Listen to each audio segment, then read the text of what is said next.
3, 2, 1. Baik, Assalamualaikum warahmatullahi wabarakatuh. Salam sejahtera untuk kita semua. Om Swastiastu, Namo Buddhaya, salam kebajikan. Kami ucapkan selamat pagi dan selamat bergabung dalam video conference Ngopi BUMN, ngobrol pagi sekitar BUMN. Ya, senang sekali saya Nindi Randaru sebagai Duta BNI yang pada hari ini akan memandu sekaligus menjadi moderator pada acara Ngopi BUMN kurang lebih selama 2 jam ke depan dengan tema diskusi yang sangat menarik pada hari ini, yaitu BUMN Go Global, Indonesia Mendunia. Bapak Ibu hadirin, izinkan saya untuk menyapa terlebih dahulu kepada para narasumber yang telah hadir bersama kita pada hari ini, yaitu yang pertama Bapak Susianto selaku Sekretaris Kementerian BUMN. Selamat pagi Bapak Susianto.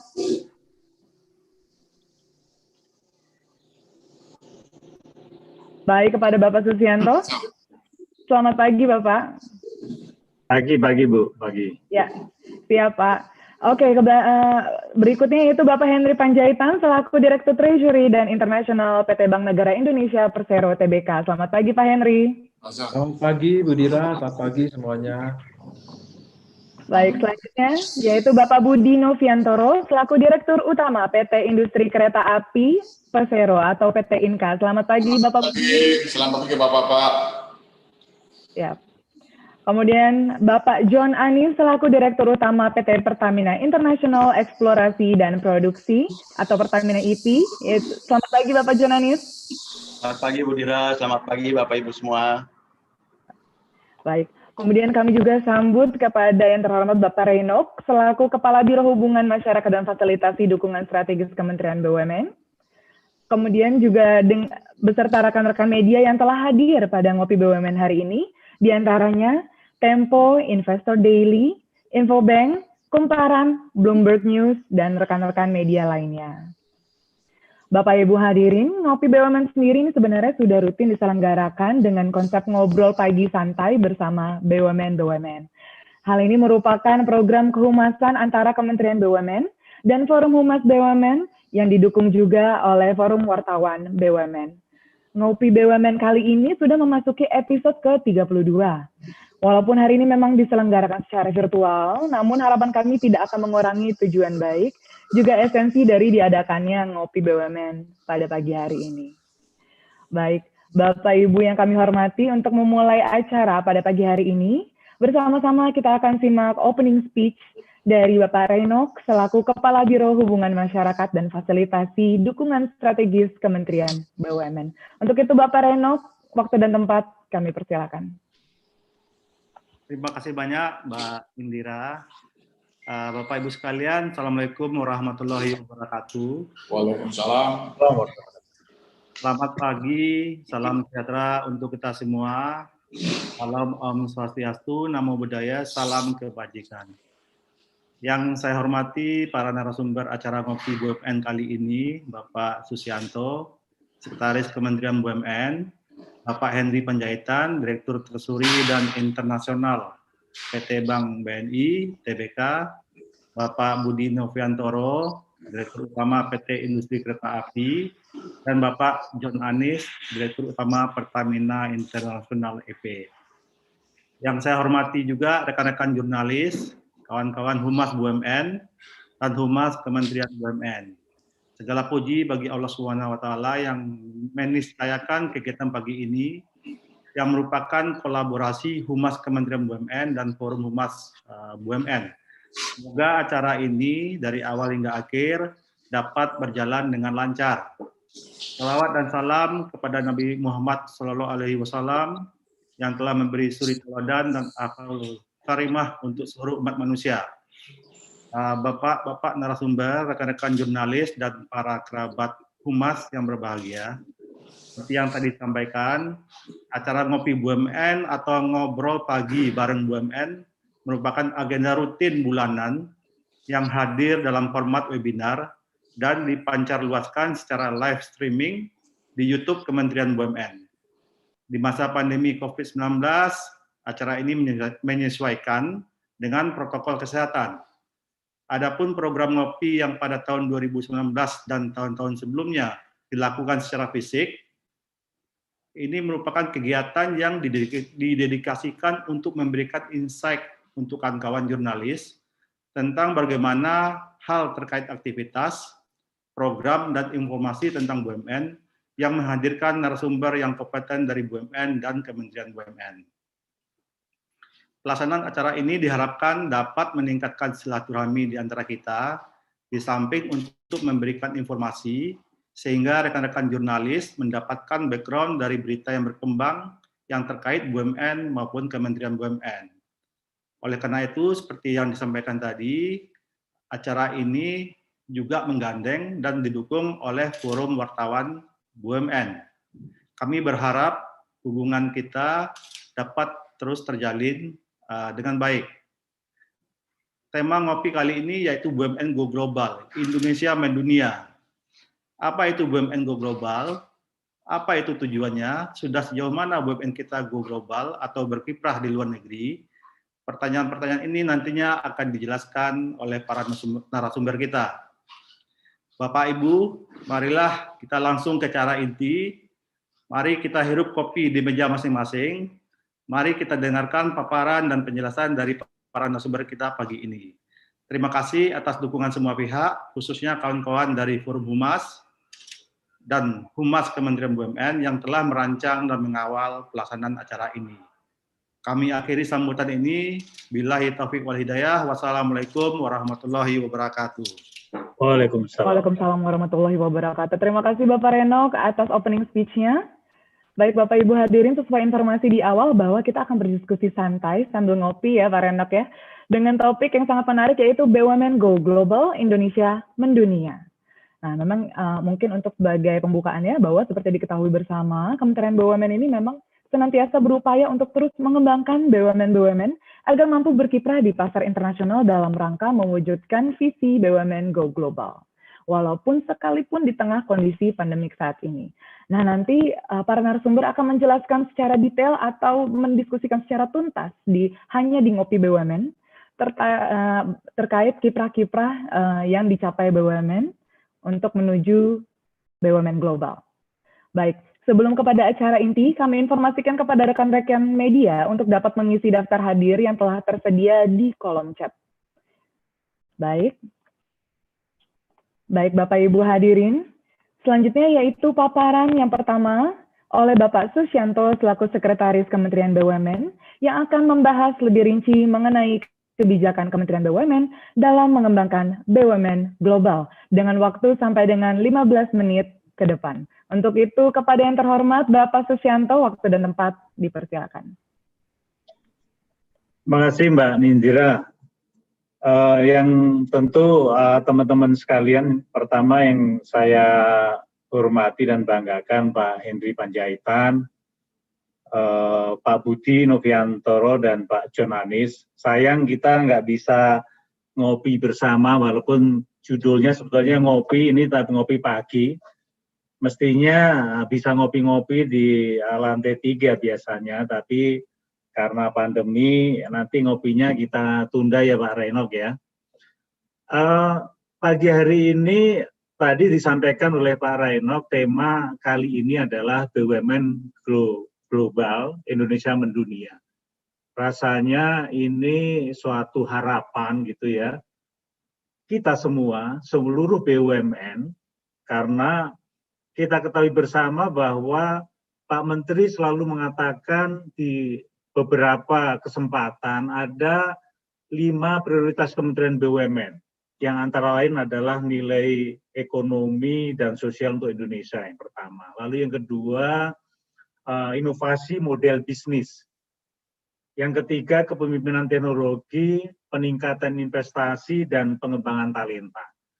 5 yang tadi saya sampaikan sangat terkait dengan masalah ini. Dan beberapa kali dalam kesempatan juga, setelah saat ini Kementerian BUMN dalam ini yang dipimpin oleh Pak Menteri, melakukan restrukturisasi di semua lini BUMN, ya juga mengadakan beberapa BUMN dilakukan holdingisasi dan sebagainya. Misalkan kalau holding energi sudah, lalu holding kesehatan, rumah sakit ya, nanti juga ada itu. Maka kita menuju ke arah yang lebih luas lagi, yang tema pada pagi hari ini yaitu BUMN global.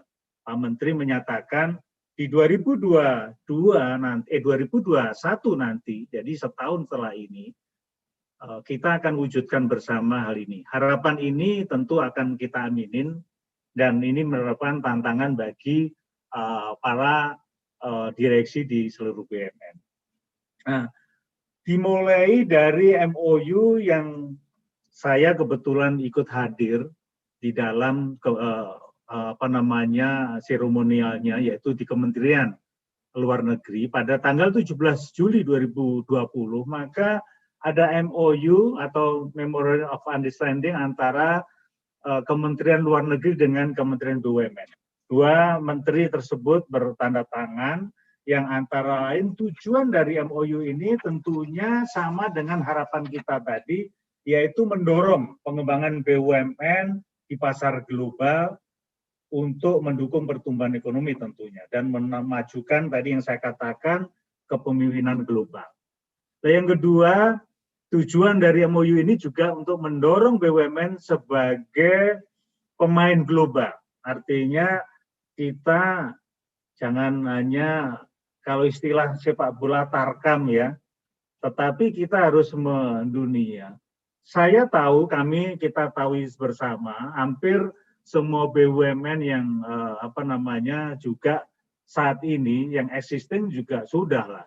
Misalkan Pak Henry di 6 negara ya, di BNI ya, lalu BRI yang Himbara ya, lalu beberapa karya ada di Middle East dan sebagainya, di Nigeria dan sebagainya. Bahkan nanti Inka, Pak Budi bisa sampaikan, kita juga turut bangga bahwa selama ini sudah ada juga gitu.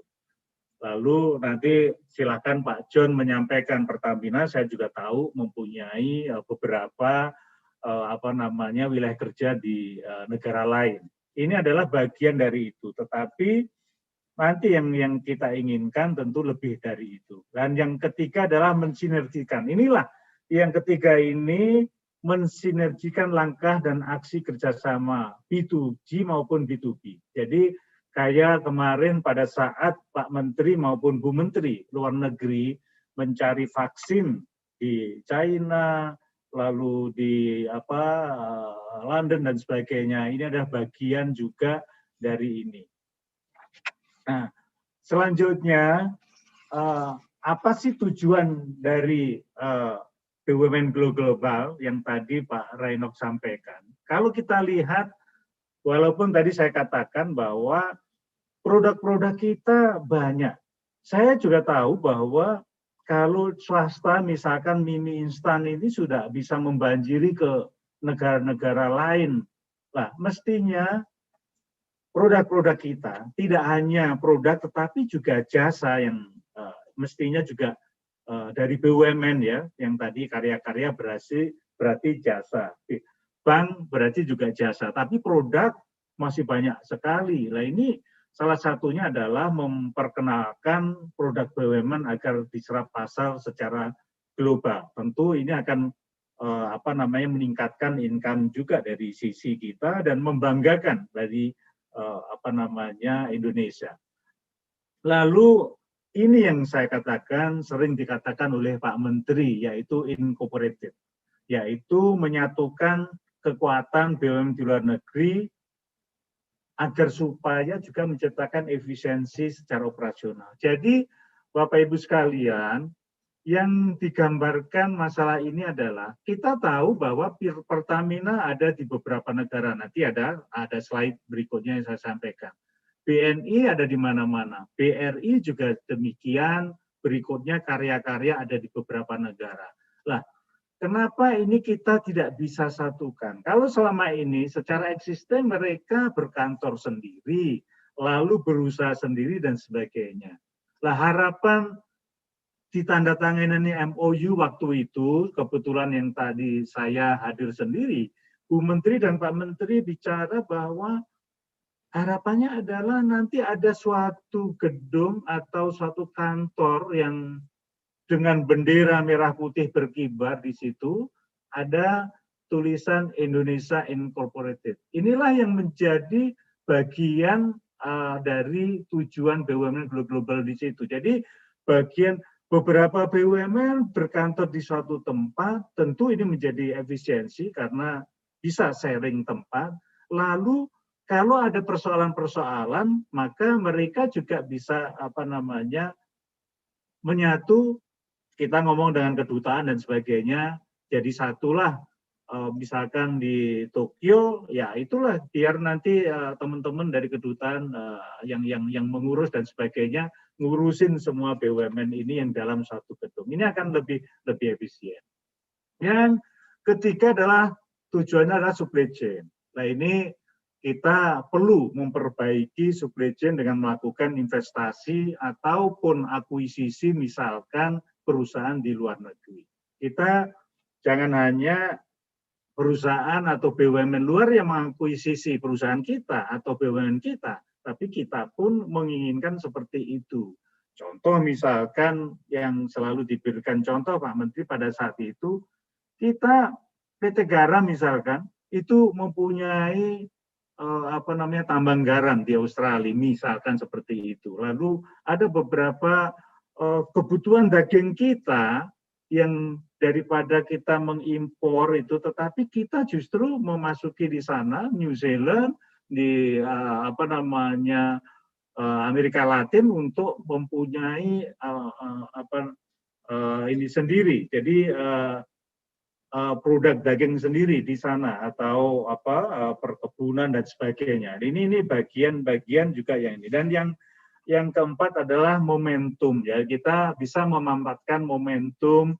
Kebetulan saat ini pandemi dan terbukti bahwa momentum dalam ini khususnya di bidang kesehatan ini akan baik sekali pada saat momentum yang tepat untuk mengembangkan BUMN global. Nah, berikutnya adalah tahapan untuk mencapai ke sana. Jadi seperti apa tahapan yang akan kita lakukan. Pertama yang diinginkan tadi yang saya katakan adalah Indonesia Incorporated tadi. Jadi berkantor dululah secara bersama-sama, lalu persoalan-persoalan kita bicarakan di situ, ya, lalu juga semacam branding. Ada bendera Indonesia, lalu beberapa logo dari BUMN yang di situ, ini adalah branding kita. Dan kita nanti minta tolong kepada Kemenlu untuk agar supaya hal-hal yang terkait dengan ini mereka bisa ikut menyelesaikan. Jadi membentuk Indonesia Incorporated ini dengan menyatukan beberapa kantor cabang yang saya katakan.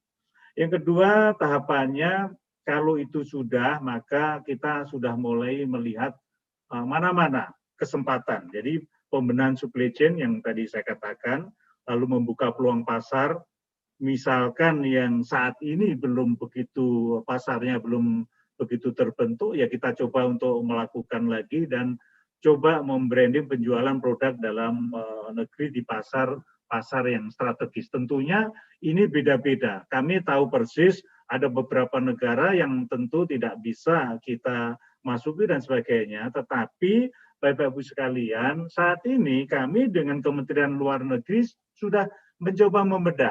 Pada saat pertemuan dengan Pak Sekjen menindaklanjuti MOU itu, kami coba juga kumpulkan beberapa BUMN, di mana sebetulnya kekuatan-kekuatan mereka dan pasar-pasar mana yang inilah kami sedang jajakin. Jadi data-data ini sedang kita teliti, kita lihat, nanti ada suatu tim tersendiri, inilah bagian dari untuk mewujudkan itu. Dan yang terakhir tentu ini kalau sudah matang maka kita benar-benar bisa memasuki global yang kita inginkan. Jadi tentu investasi luar negeri akan meningkat, jadi profil Indonesia, branding Indonesia juga akan bisa terwujud dari itu. Kita lihat gambaran yang saat ini di next slide. Ini adalah bagian yang saat ini ada, sebetulnya cukup banyak ya, kita ada di 83 kantor cabang anak ini dan di 26 negara yang tersebar, yang tadi saya katakan misalkan dua bank ini saja, BRI maupun BNI punya kantor yang sama di New York misalkan. Lalu mungkin di Singapura ada dengan Pertamina dan macam-macam ini. Kita lihat juga Garuda dan sebagainya. Nah ini tetapi saat ini tuh masih masing-masing gitu ya, masing-masing tersendiri. Jadi dengan logo kecil tersendiri, tidak ada bendera merah putih Indonesian Incorporated. Inilah yang kita inginkan dengan branded bahwa itu kantornya BUMN Indonesia. Itu yang selalu kita inginkan dan Pak Menteri selalu menyatakan di dalam forum-forum dengan para direksi, beliau akan selalu sampaikan hal itu. Jadi tujuan kita di dalam membranding atau meningkatkan investasi ke luar negeri, maka adalah tahapan-tahapan yang kita lalui bersama, sehingga dari apa yang kita lihat di peta saat ini, maka nantinya kita harapkan di 2021, maka sudah berbeda petanya, sudah berbeda dengan yang tadi saya katakan, menyatu, bahkan mungkin kalau misalkan tidak hanya ini mumpung pandemi, mungkin coba dijajakin ya beberapa BUMN apakah tidak perlu sewa tetapi beli satu gedung, lalu nanti baru di-share secara bersama dan sebagainya, itu ya mengenai ini. Nah, masing-masing negara misalkan kita tentukan nanti BUMN mana yang akan memimpin di sana dan sebagainya. Nah, ini adalah tahapan berikutnya. Tapi yang paling penting sekali lagi kita akanlah meningkatkan branded dari sumber daya kita, produk-produk kita maupun jasa kita, jasa dari seluruh BUMN itu untuk bisa global. Dan terakhir yang ingin kami sampaikan ini adalah bagian dari data realisasi dan potensi ekspor BUMN, ya kita melihat angka-angkanya sebetulnya cukup menjanjikan. Artinya apa? Artinya sebetulnya BUMN global kalau kita tangani dengan benar-benar, kita tangani dengan serius, insya Allah maka akan mendatangkan atau tujuan yang tadi kita sampaikan akan bisa tercapai. Demikian Bu Nindira yang dari kami. Kurang lebihnya mohon maaf. Assalamualaikum warahmatullahi wabarakatuh.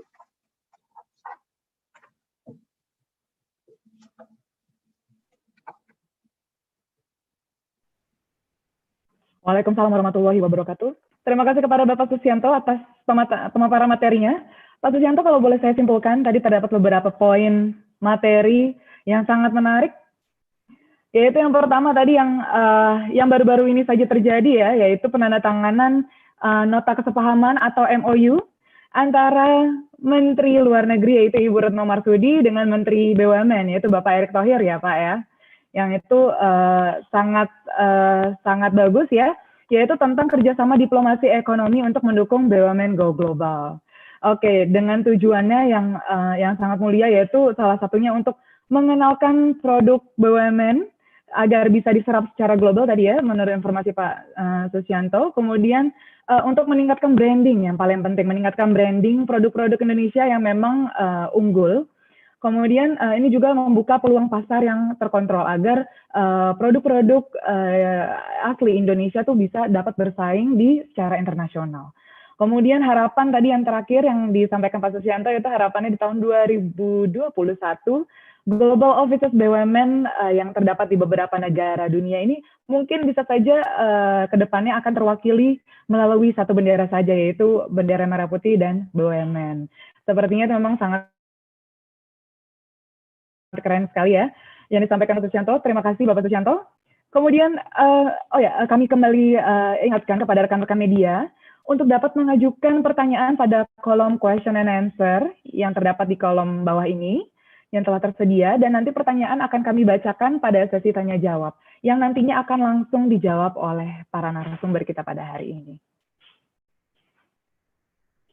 Baik, untuk selanjutnya yaitu kami langsung ke speaker kami langsung ke speaker berikutnya, yaitu mari kita simak paparan dari Bapak Budi Noviantoro selaku Direktur Utama PT Inka Persero yang akan membahas terkait kontribusi Inka dalam BUMN global yang akan disampaikan dalam waktu 15 menit. Untuk itu, Bapak Budi Noviantoro kami persilakan. Terima kasih Mbak Indria. Assalamualaikum warahmatullahi wabarakatuh. Selamat pagi. Yang terhormat Pak Sesmen dan teman-teman yang narasumber pada pagi hari ini. Kami mencoba untuk menjelaskan posisi Inka dalam masuk ke going global sebetulnya. Jadi, tapi sebelum itu kita tak kenal tak sayang Inka, barangkali mohon izin nanti kita share sebentar gitu ya. Bahwa Inka ini adalah salah satu produsen rolling stock yang ada di Indonesia dan ASEAN gitu ya. Lokasinya di Madiun, ya kan punya pabrik satu di Madiun, kemudian juga sekarang lagi bangun, sudah selesai di Banyuwangi, tahap pertama, ya dengan harapan nanti saat ini kapasitas kita sekitar 1 sampai 2 kereta sehari untuk di Madiun, harapan nanti ke depan kita bisa menambah sampai 4, jadi tambah 6 kereta per hari, jadi cukup besar kapasitas ke depan. Oleh sebab itu tidak ada cara lain Pak, Bapak-Ibu sekalian, kecuali kita harus masuk ke pasar global. Karena pasar-pasar domestik masih relatif growth-nya datar-datar aja gitu ya. Kita masih tergantung kepada pembelian armada kereta api dari PT Kereta Api Indonesia. Jadi kita mau nggak mau dari awal sudah berpikir harus masuk global. Nah masuk globalnya ada 2. Yang pertama kali dilaksanakan Inka dalam melalui proses lelang terbuka. Ya, Bangladesh, Filipina adalah melalui lelang terbuka. Ya ini lelang terbuka ada resikonya gitu ya. Apalagi kalau yang di mana-mana pun kita ketemu sama perusahaan-perusahaan dari China, maka kita semua tahu bahwa China harganya sudah mepet, sudah murah gitu. Inka masih murah nih Pak, jadi menang ini. Berapa kali kita sudah dapat di Bangladesh, terakhir kami sudah menyelesaikan kontrak terakhir 250 kereta yang kemarin Oktober selesai, ya, yang terakhir 250. Kemudian kami juga sedang proses untuk menyelesaikan yang pesan dari Filipina. Nah, Filipina ini kita sudah menyelesaikan 6 transit KRD, ya. Kemudian sekarang masih ada 3 lokomotif dan 15 kereta penumpangnya di Inka. Ini kebetulan karena COVID, karena mainnya lockdown, sehingga kami juga kesulitan untuk bisa mengirim. Mudah-mudahan ini bulan depan sudah bisa kita kirim karena tim Filipina sudah datang ke Inka untuk melakukan tes dan commissioning. Nah, kemudian ke depan kita harus kemana? Ya, harus kemana? Lagi-lagi kita mencari sesuatu yang luar biasa sebetulnya, dan kami sebenarnya sudah seperti arahan Pak Menteri, Pak Sesmen, kita juga sudah membuat BUMN incorporated kecil-kecilan Pak. Kita masuk ke Laos, kita masuk ke Madagaskar. Cuma yang slide berikutnya, mohon izin. Terus. Nah, ini adalah satu usaha kita untuk seperti tadi Pak, ini embrio untuk Indonesia Incorporated. Jadi kami kalau di ASEAN ini kita melalui nama yang namanya IRDC. Ini gabungan Inka, KI, PT LEN, dan Waskita. Kita masuk ke Laos sebetulnya. Kemudian kalau untuk RDA ini masuk ke Afrika, Pak. Ini ada PT Inka, ada LEN, ada Wika, ada Kereta Api Indonesia, ada PT Inemba, nanti lain-lain juga akan muncul di situ.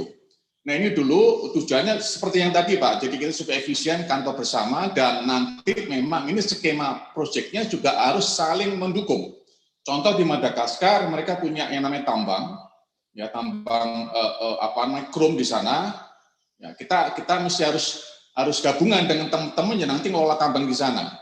Jadi skemanya adalah pendanaan dari tambang, ya dari pengelola tambang nanti membayar investasi, membayar kebutuhan-kebutuhan yang diminta oleh negara yang bersangkutan. Ini salah satu contoh embrio daripada Indonesia atau BUMN Incorporated.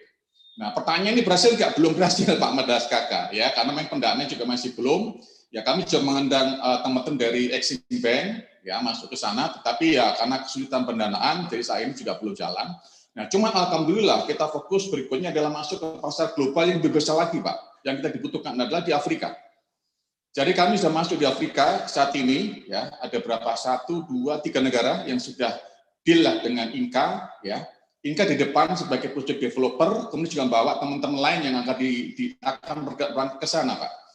Jadi kami sekarang lagi mencoba diskusi dengan teman-teman BUMN dan non BUMN barangkali nanti yang masuk dan mau menjadi tenaga kerja profesional Indonesia di di negara Afrika, Pak. Nah, ini adalah peta-peta yang mungkin barangkali 20-30 tahun ke depan.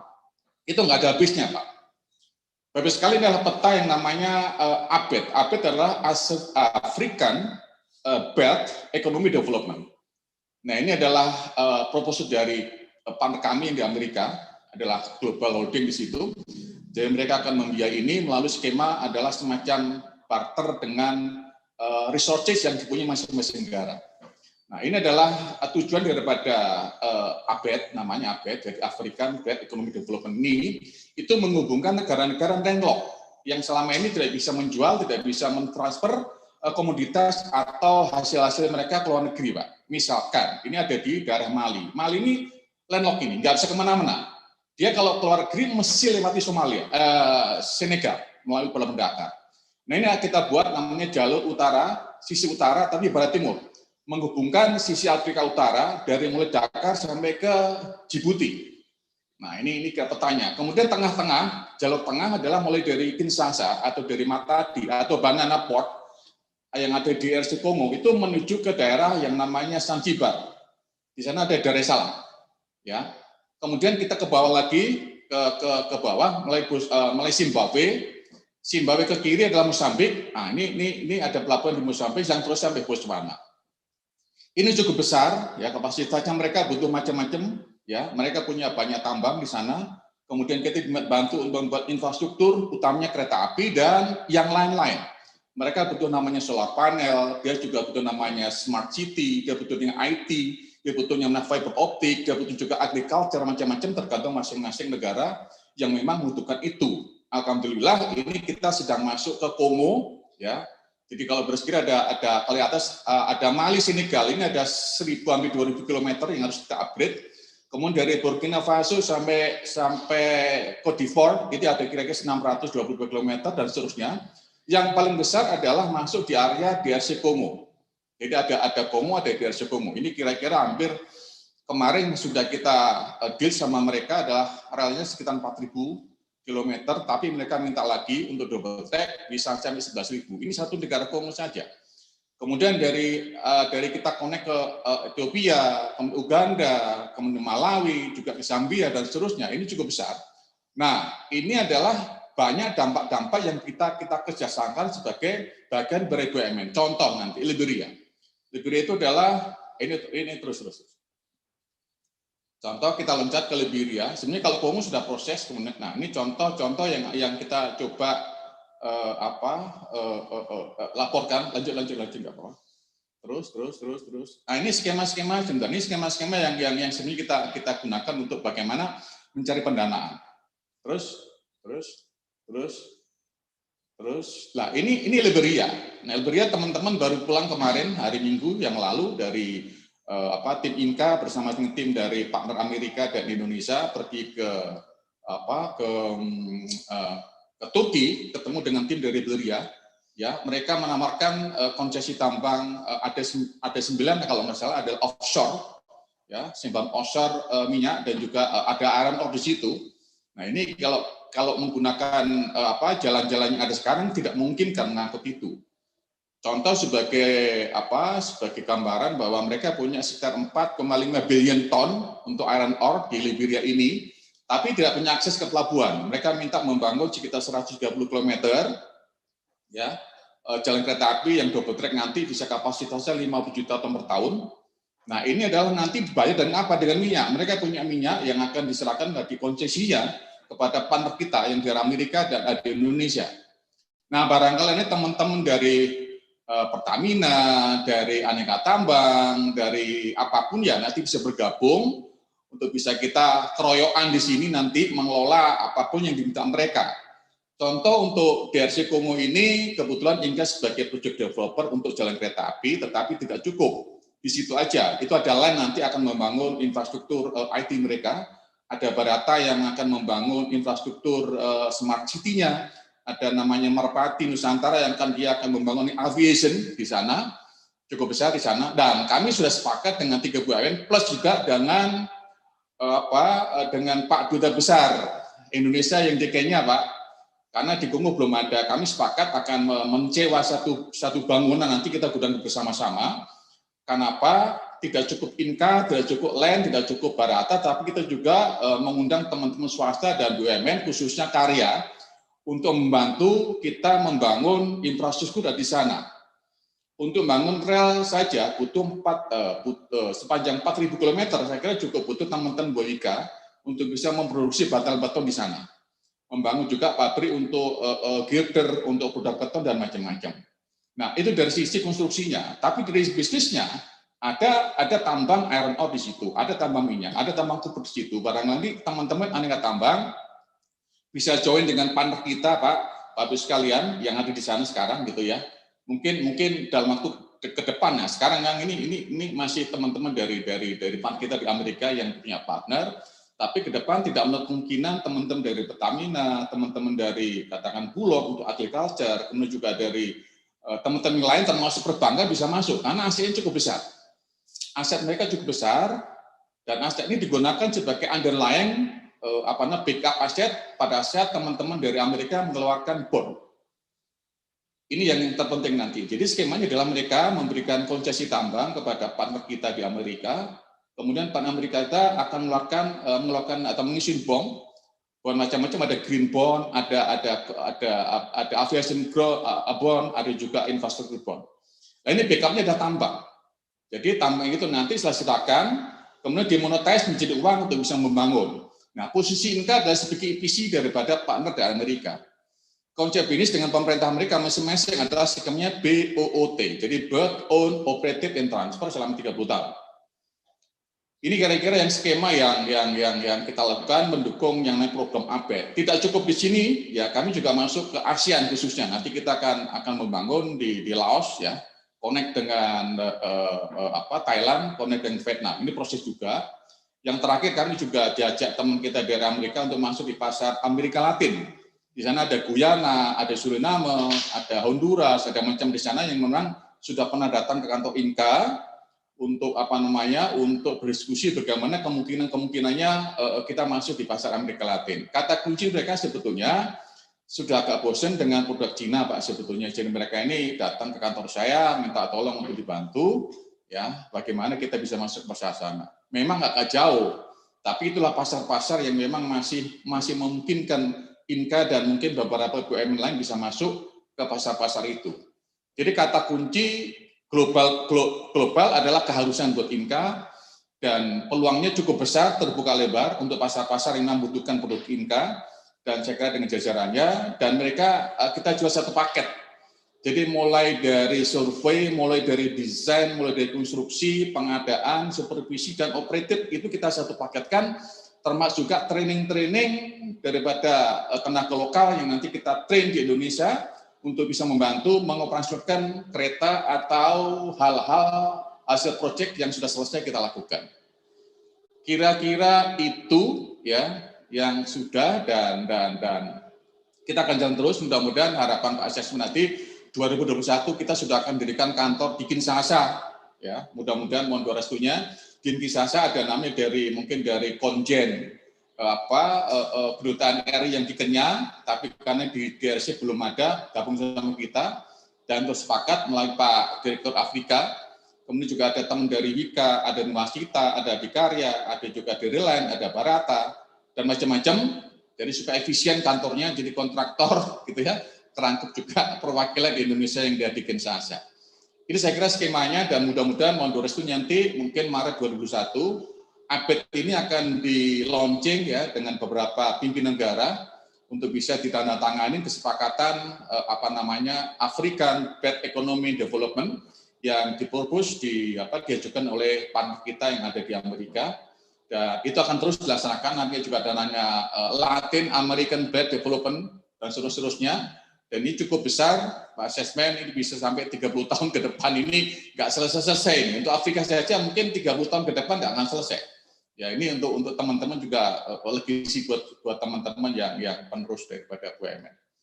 Itu aja mungkin sebagai gambaran singkat, ringkas barangkali bagaimana usaha-usaha Inka untuk bisa masuk ke pasar global. Ya, memang kita sudah masuk Bangladesh, kemudian juga Filipina, tapi juga tidak itu ada beberapa negara, tapi masih kecil-kecil belum masif. Ya, yang sudah masif adalah Bangladesh sama Filipina.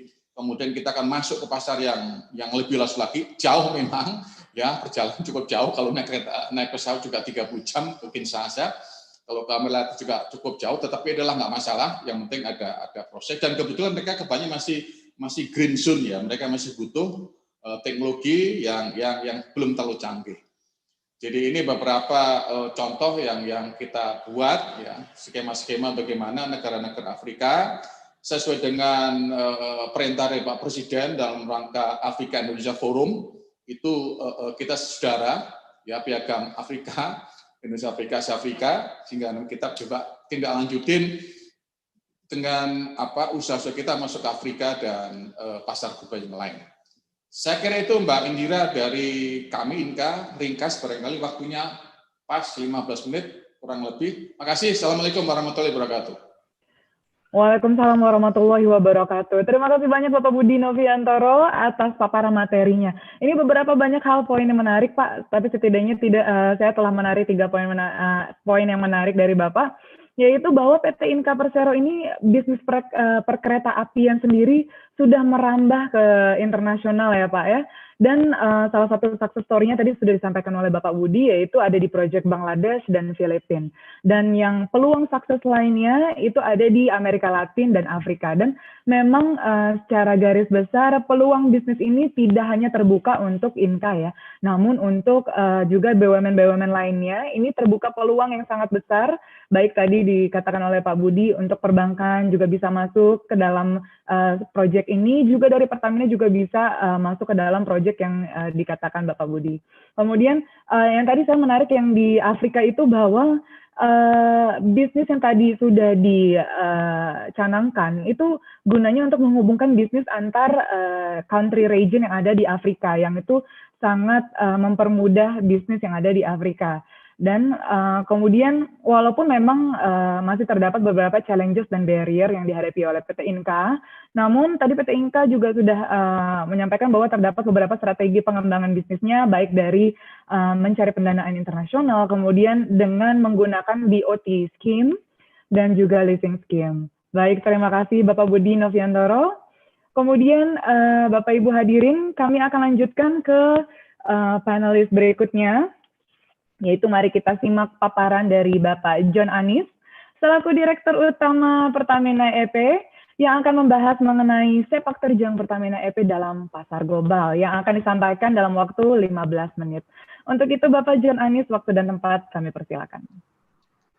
Baik, terima kasih banyak Bu Dira atas waktunya. Halo, selamat pagi. Mudah-mudahan suara saya bisa terdengar. Terdengar jelas Pak, silakan. Baik, terima kasih.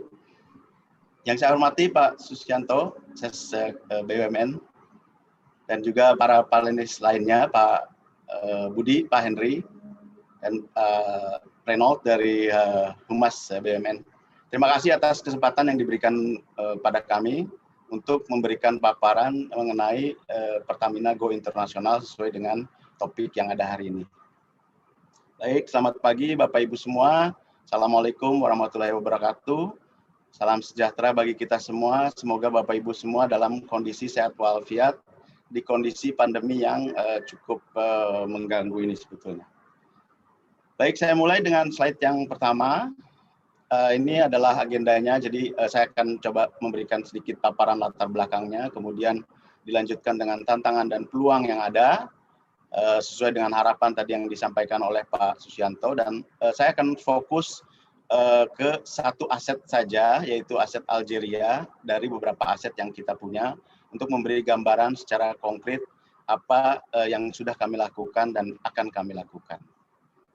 Baik, nah mungkin Bapak Ibu semua sudah familiar ya, sudah paham kenapa kami Pertamina sebagai energy company atau penyedia minyak dan gas nasional itu perlu go global. Seperti kita lihat di foto sebelah kiri, jadi itu kondisi Jakarta tahun 70-an, yang berkembang tahun 2010, 2015, tentu saja yang awalnya sepi itu menjadi sangat padat dengan lalu lintas, dan tentu saja pembangunan yang luar biasa meningkat dari tahun ke tahun. Nah, ini tentu saja tergambarkan dari grafik sebelah kanan yang warna hijau, grafik batang itu. Kita lihat di awal 70-an itu memang kebutuhan energi atau kebutuhan minyak itu relatif sedikit. Jadi yang grafik batang hijau adalah kebutuhan minyak. Dari tahun ke tahun meningkat, tentu saja dengan sejalan dengan pembangunan, sejalan dengan meningkatnya populasi dan lain sebagainya. Sementara grafik yang warna biru, grafik batang warna biru itu adalah grafik supply yang minyak yang bisa diberikan oleh Indonesia. Jadi kita bisa lihat bahwa di awal-awal tahun terjadi peningkatan sejalan dengan pengembangan lapangan-lapangan kita, kemudian terjadi apa yang disebut plateau atau cukup flat, ya, mendatar, dan akhirnya menurun karena ini adalah energi tidak terbarukan yang mana memang harus diperlukan selalu upaya untuk mencari sumber-sumber yang baru yang selalu diupayakan oleh pemerintah. Namun bisa kita lihat bahwa kebutuhan itu lebih tinggi daripada apa yang bisa disuplai. Yang itu kita bisa lihat di irisan di sekitar tahun 2003, di mana itu ada keseimbangan antara supply dan demand, dan setelah tahun itu Indonesia menjadi net importer, yang sebelumnya Indonesia itu punya kelebihan pasokan yang bisa diekspor sehingga menjadi bagian dari negara OPEC. Dan sejak tahun sekitar 2009 Indonesia keluar dari OPEC karena memang kita sebagai net importer lebih banyak mengimpor. Nah, inilah tantangan yang ada pada saat ini. Bisa kita lihat proyeksi ke depan bahwa supply yang kita bisa berikan semakin menurun, sementara demand atau kebutuhan itu meningkat terus dengan tajam. Nah, ini yang menyebabkan kita berupaya untuk mencari, tentu saja membantu pemerintah dalam penyediaan energi tersebut. Nah, ini juga yang menyebabkan PIEP atau Pertamina International EP dibuat oleh Pertamina. Nah, kita bisa lihat kembali lagi tadi kondisi di awal, di mana ada kebutuhan yang tinggi, supply-nya mesti diupayakan tapi masih belum tercapai 100%. R2P juga masih cukup rendah, jadi reserve to production masih cukup rendah, itu harus ditingkatkan, dan juga lapangan-lapangan kita banyak yang tua, dan itu juga cukup sulit karena penurunan produksi cukup tinggi di situ. Oleh sebab itu, dalam kaitan untuk membantu ketersediaannya energi, dan juga Pertamina memiliki ambisi sebagai Global Energy Champion, di tahun 2024 dengan 100 billion market value, itu kami berupaya sedemikian rupa bagaimana mencari cadangan-cadangan baru, termasuk juga melihat akuisisi-akuisisi blok baik yang ada di dalam negeri maupun di luar negeri. Dan hulu sendiri, hulu Pertamina punya ambisi juga di 2024 untuk produksi sebesar 1 juta minyak dan 4 billion standar kubik per day gas, dengan R2P kita tingkatkan dari 6 tahun ke 10 tahun. Nah, oleh sebab itu, action yang dilakukan adalah tentu saja sejak 2012,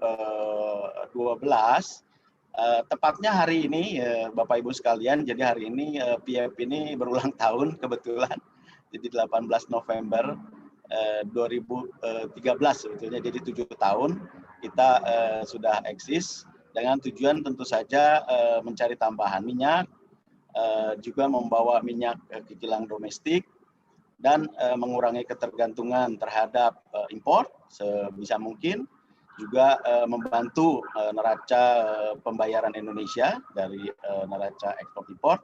Dan terakhir tentu saja kita ingin mendapatkan teknologi atau pengetahuan yang lebih banyak lagi untuk pengembangan bisnis yang lebih luas di kemudian hari. Baik, berikutnya. Nah, inilah portfolio dari Pertamina International EP. Jadi ada 4 aset besar. Jadi aset yang pertama adalah aset Algeria, itu sejak 2012. Kemudian ada Pertamina Iraq Exploration Production, itu dari 2013. Kemudian ada Pertamina Malaysia, EP, itu sejak 2014. Dan yang terakhir, 2016 adalah Murel and Prom SA. Ini agak spesifik Bapak Ibu sekalian karena ini adalah perusahaan yang berbasis di Prancis dan terdaftar di stock market di bursa Prancis, di mana pemilikan Pertamina itu melalui saham, mayoritas saham dipegang oleh Pertamina, yaitu sekitar 71% sahamnya. Baik, berikutnya di negara mana saja kita beroperasi. Jadi kita bisa lihat di sini ada di 4 kontinen dengan 13 negara.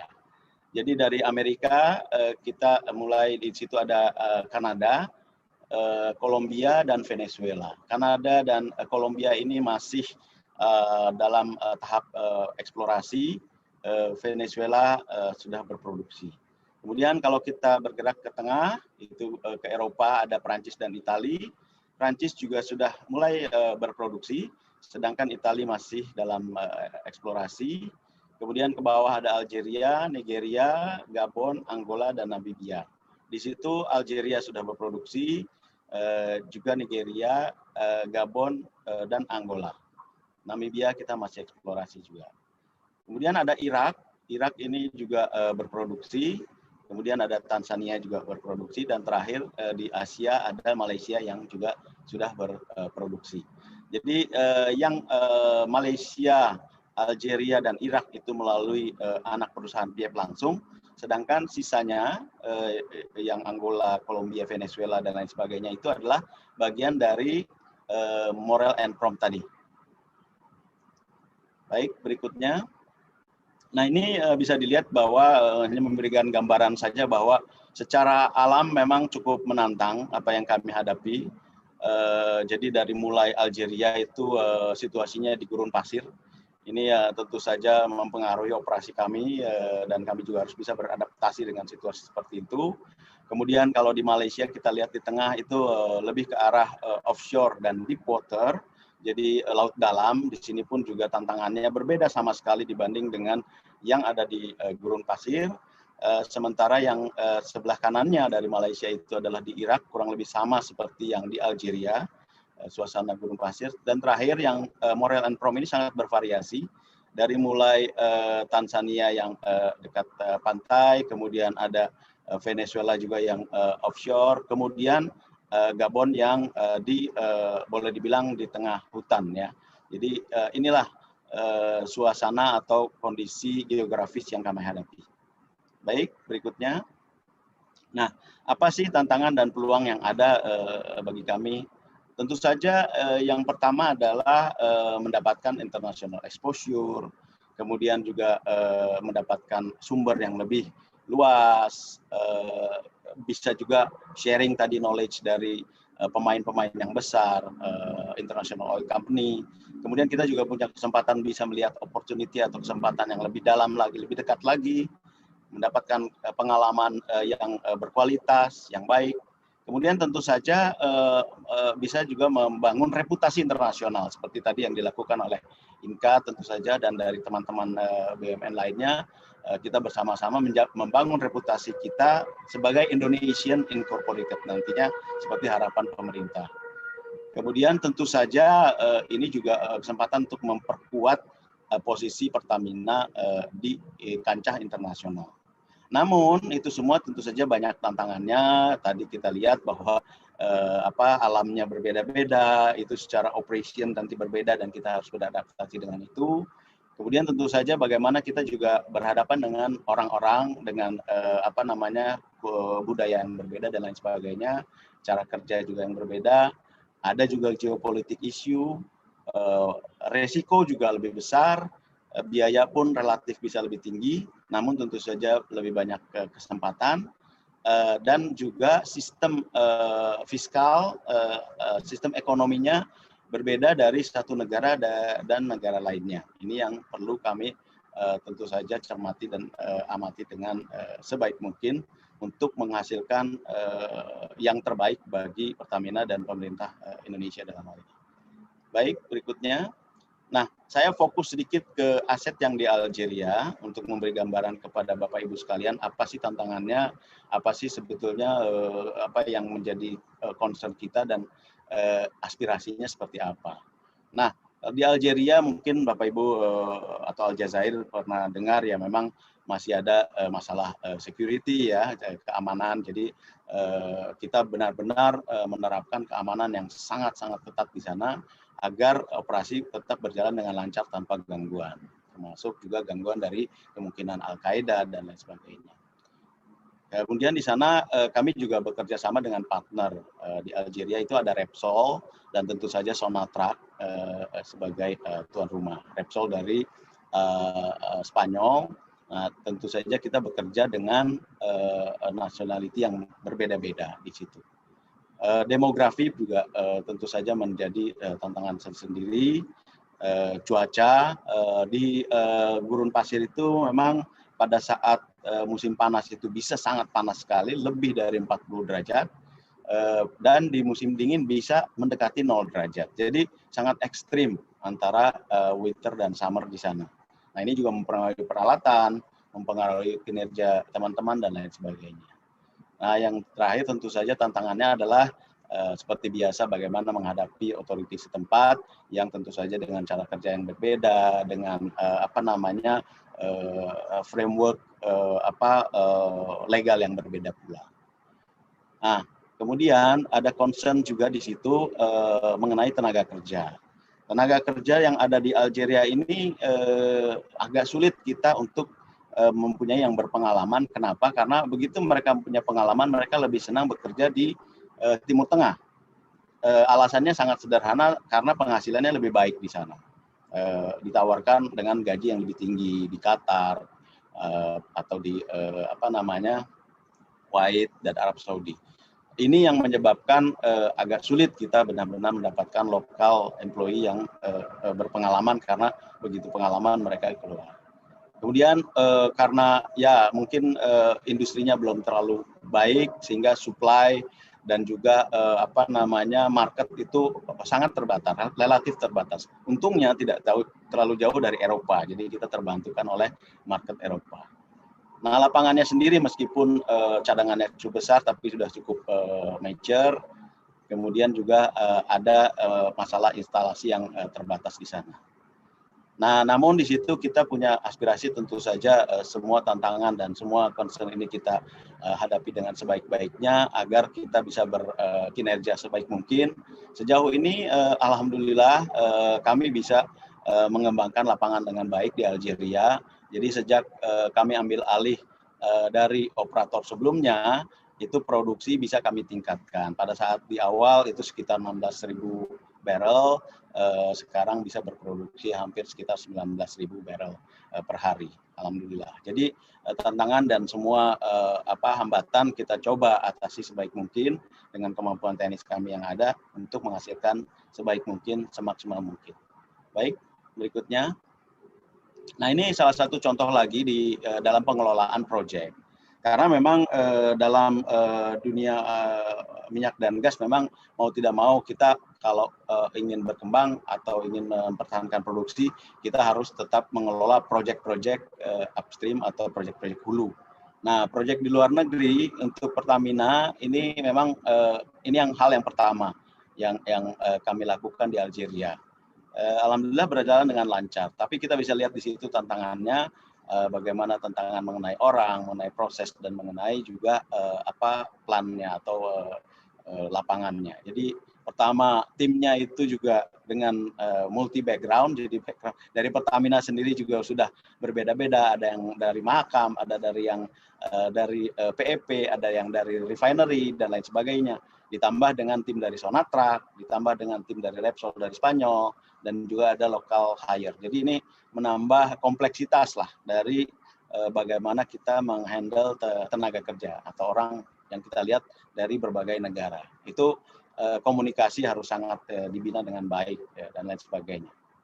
Kemudian peraturannya juga berbeda-beda. Di situ kita juga harus benar-benar jeli dalam melihat aturan-aturan yang ada sehingga kita tidak tetap melakukan dengan GCG dan memaksimalkan potensi-potensi yang ada. Dan yang terakhir tentu saja tantangan proyek yang pertama kali di luar negeri karena belum paham medannya, tentu saja perlu waktu untuk mengamati medan yang ada dan menaklukkan tentu saja medan tersebut. Tempatnya juga terpencil, jadi di Algeria itu di tengah gurun, jauh dari mana-mana seperti tadi saya sampaikan, suhu berkisar 0 derajat sampai 60 derajat, sedangkan kota terdekat itu adalah 400 km. Jadi ini tentu saja tantangan sendiri yang harus kita hadapi. Baik, yang terakhir tentu saja sebagai operator kami di sana, salah satu tugas kami adalah menunjukkan kinerja yang terbaik, sehingga bisa membuktikan juga ke pemerintah setempat dan ke partner bahwa Pertamina mampu. Nah, di sini adalah memberi contoh bagaimana pengelolaan HSSE atau keselamatan kerja itu adalah salah satu yang sangat utama dalam dunia minyak dan gas yang kadang-kadang disebut sebagai license to operate. Ini keharusan mendapatkan performance yang sangat baik atau kinerja yang baik karena ini adalah dasar dari kinerja-kinerja yang lain. Dan alhamdulillah kinerja kita sejak 2012 itu sangat-sangat baik, tidak ada LTI dan tidak ada fatality atau tidak ada kematian kerja dan tidak ada kecelakaan kerja yang serius di sini. Hampir lebih 25 juta jam kerja kami lalui, alhamdulillah cukup baik. Ini mendapatkan perhatian dan apresiasi yang sangat baik juga oleh pemerintah setempat. Kemudian dari kinerja shutdown atau turnaround, ini ada pekerjaan rutin yang dilakukan. Itu setiap saat selalu kita lakukan yang terbaik agar mendapatkan value creation. Jadi kita bisa lihat di situ tahun 2015 ada penghematan biaya sekitar 1,4 juta. Kemudian juga pengurangan loss production sebesar 10.000 barrel. Dilanjutkan juga di 2018 dan 2020 kita juga melakukan hal yang sama. Ini lagi-lagi mendapatkan apresiasi oleh pemerintah setempat dan juga partner kita. Selain itu, kita juga baru pertama kali nih ngebor di luar negeri. Kita udah sering di Indonesia banyak sekali. Tapi di luar negeri dengan iklim yang berbeda, suasana gurun dan lain sebagainya, dengan kompleksitas tersendiri, alhamdulillah kita bisa ngebor dengan kinerja yang sangat baik. Jadi di situ kita bisa mengurangi jumlah rig days atau jumlah hari pengeboran itu 30% di bawah target dengan efisiensi biaya 45%. Ini sebetulnya Sonatrach sendiri sebagai otoritas setempat itu tadinya agak sedikit underestimate lah, agak meremehkan. Wah, ini Pertamina nih baru denger nih kayaknya ngebornya nggak tahu lah kayak gimana, mungkin jelek gitu. Ternyata begitu kita buktikan, nggak banyak ngomong, kita buktikan seperti ini, mereka sangat mengapresiasi dan sejak dari situ mereka benar-benar istilahnya takluk lah gitu ya, reputasi kita diakui oleh mereka karena bukan hanya satu sumur yang kita bor, ada 20 sumur yang kita bor di situ. Hasilnya sangat positif. Nah, ini menjadi modal tersendiri bagi kami untuk menanamkan benar-benar kepercayaan kepada pemerintah setempat bahwa kami ini mampu, bukan hanya mampu tapi kami bisa melebihi dari kinerja yang ditargetkan. Baik, berikutnya. Nah, selain itu Bapak Ibu sekalian, seperti yang diharapkan oleh pemerintah tadi Pak Sus sempat menyampaikan, kami pun mencoba sinergikan dengan perusahaan yang bisa bersinergi di sana. Jadi kalau bisa sih inginnya bedol desa Pak Sus, artinya teman-teman yang bisa bekerja di sana kita bawa semua nih, kita proyok aja kerjaan di sana bareng-bareng gitu dengan BUMN yang lain. Ya, untuk sementara ini ada beberapa, ini masih dalam satu grup kami Pak yang kami bawa. Salah satunya adalah dari produk dari RU5, SF05, ini adalah drilling fluid Pak. Nah, ini good news yang juga yang membanggakan Pak. Kenapa? Pada saat sebelum ini mereka itu menggunakan produk yang kurang baik. Satu, tidak ramah lingkungan dan kurang efisien. Begitu kami menggunakan produk ini terbukti Pak dengan Bapak Ibu sekalian, dengan konkret karena kami pakai, itu ramah lingkungan dan memberikan stabilitas sumur yang lebih baik. Jadi secara kinerja pun lebih baik dari yang ada sekarang di Algeria. Yang terjadi apa? Pemerintah Algeria lewat Sonatrach menyarankan produk ini dipakai oleh semua perusahaan minyak yang ada di Algeria.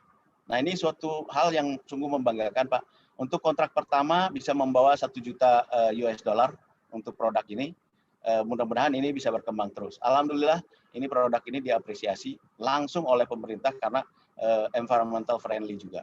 Kemudian kita juga bawa teman-teman dari Upstream Technology Center Pertamina untuk passive seismic. Dan kami akan bawa terus, Pak. Terakhir kami sudah bertemu juga dengan Wika. Lagi kita garap MOU dengan teman-teman Wika di sana karena kebetulan mereka juga beroperasi di sana. Dan kami sangat terbuka dengan perusahaan-perusahaan yang lain. Baik, terakhir sebelum ini kalau boleh nanti terakhir saya izin untuk satu video untuk memberikan gambaran apa yang terjadi di Algeria. Tapi mungkin kita ke slide terakhir dulu supaya selesai. Nah, ini kira-kira kesimpulannya seperti ini. Jadi bagaimana kami Pertamina beroperasi di luar negeri itu semaksimal mungkin kita ingin menciptakan value creation.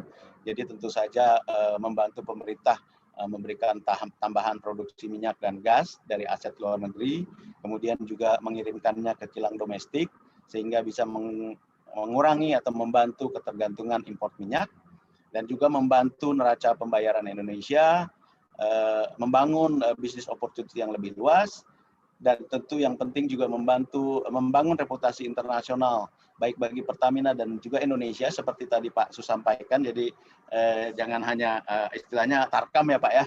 Jadi kita juga harus untuk menjadi global player tentu saja harus membuktikan juga kita bisa beroperasi dengan baik di luar negeri secara positif.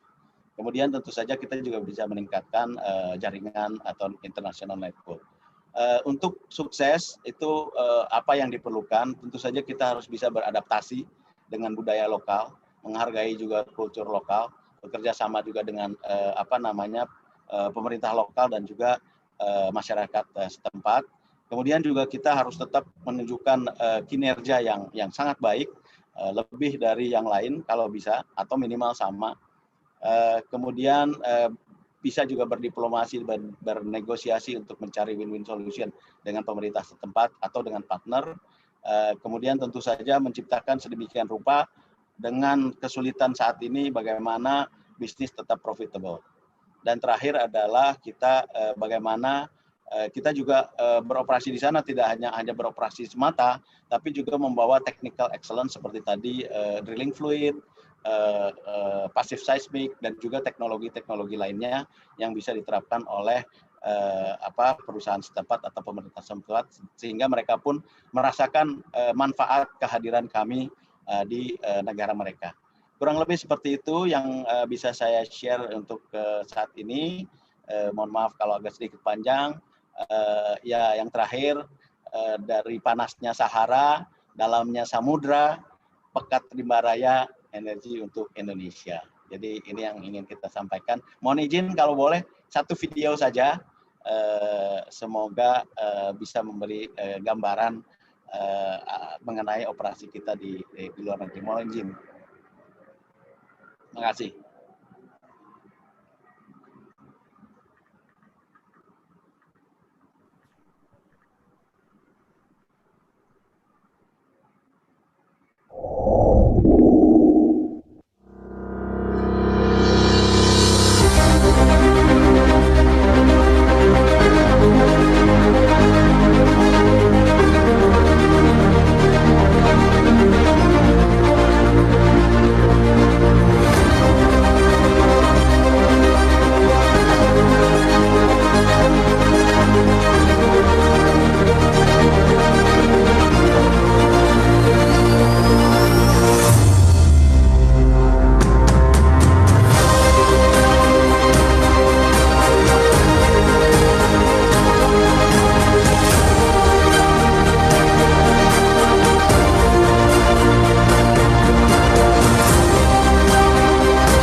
banyak Mbak Dira.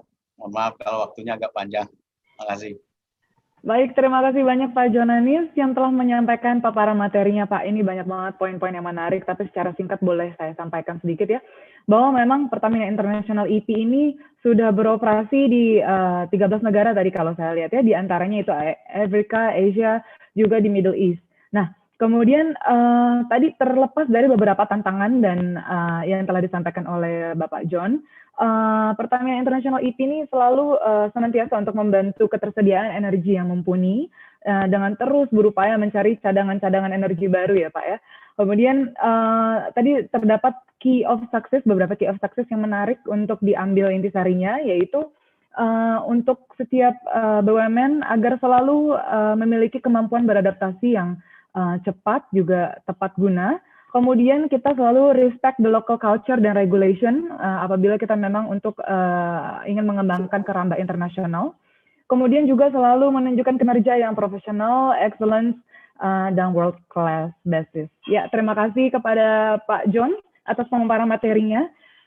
Bapak Ibu hadirin, kita lanjutkan kepada panelis yang terakhir, yaitu paparan dari Bapak Henry Panjaitan selaku Direktur Treasury dan Internasional PT Bank Negara Indonesia Persero Tbk, yang akan membahas mengenai kiprah BNI dalam pasar global yang akan dilakukan selama 15 menit. Untuk itu kepada Bapak Henry, waktu dan tempat kami persilakan. Terima kasih Ibu Dira.